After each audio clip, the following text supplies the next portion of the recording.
Benvenuti di nuovo, scusate, welcome again to this video clip series, My Journey to God in a Very Secularized World. We're discussing this, we're going through a meditation that Padre Quartilio Gabrielli gave in June 2016 to more than 200 priests and 10 bishops at the International Retreat Annual in June in 2016. At Colle Valenza here in Italy. And you can find this meditation with the title, Courage in this Great Final Battle. And in the last meditation, we had, Padre Quartilio had begun to explain what's really going on here, this division of the church and so on, from the magisterium of the church. He had just got done quoting Cardinal Ratzinger. And then he says, I would like to cite two passages from the Catechism of the Catholic Church where there is described this. It says here, before Christ's second coming, the Church must pass through a final trial that will shake the faith of many believers. The persecution that accompanies her pilgrimage on earth will unveil the mystery of iniquity in the form of religious deception, offering men an apparent solution to their problems at the price of apostasy from the truth. The supreme religious deception is that of the Antichrist, a pseudo-messianism by which man glorifies himself in place of God and of his Messiah come in the flesh. That was Catechism paragraph number 675. And then he continues in the Catechism, the Church will enter the glory of the kingdom only through this final Passover, when she will follow her Lord in his death and resurrection. The kingdom will be fulfilled then, not by a historic triumph of the church through a progressive ascendancy, but only by God's victory over the final unleashing of evil, which will cause his bride to come down from heaven. God's triumph over the revolt of evil will take the form of the last judgment after the final cosmic upheaval of this passing world. That's paragraph 677. And Father Quartilio continues, he says, some of the passages of the Blue Book help us to read and interpret the signs of the times, to make a short but true discernment, so as not to be deceived and to not deceive others, to use them for the triumph of truth, not to get carried away by the impetuous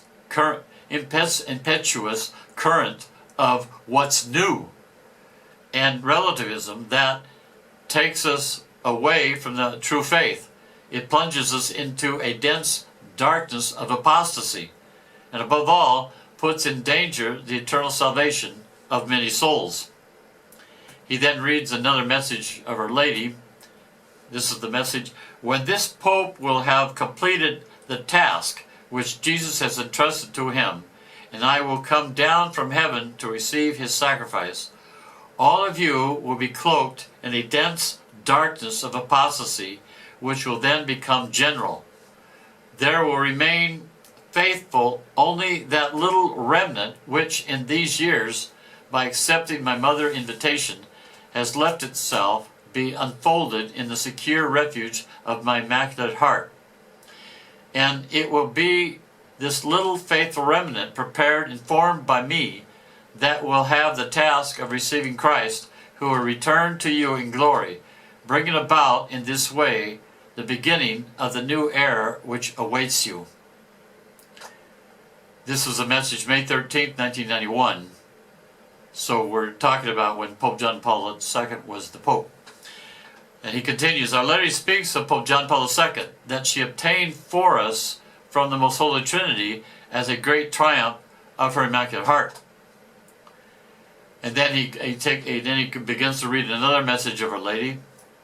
Precisely when Satan was under the illusion that he had conquered, after God had accepted the sacrifice of Pope Paul VI and of Pope John Paul I, I obtained from God for the Church the Pope who had been prepared and formed by me.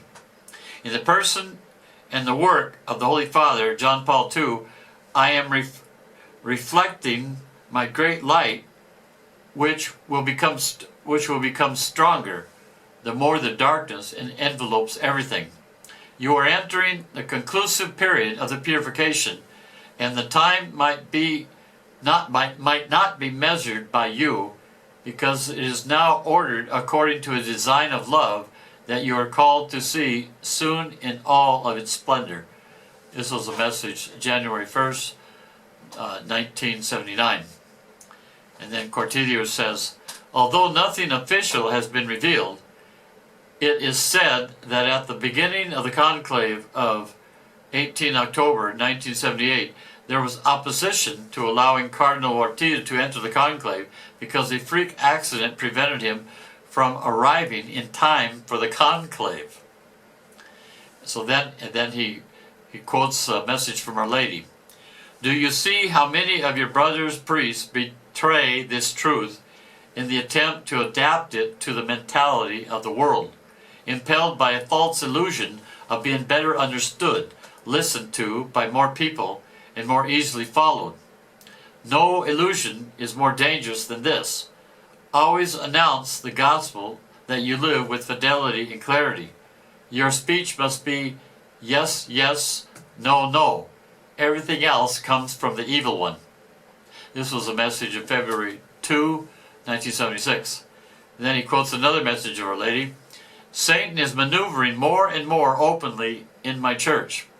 He has now associated many of my priest sons with himself, deluding them with the false mirage that Marxism proposes to all. Exclusive interest in the poor, a Christianity engaged solely in the building up of a more equitable human society, a church which would be more evangelical and therefore disengaged from its hierarchical institutions.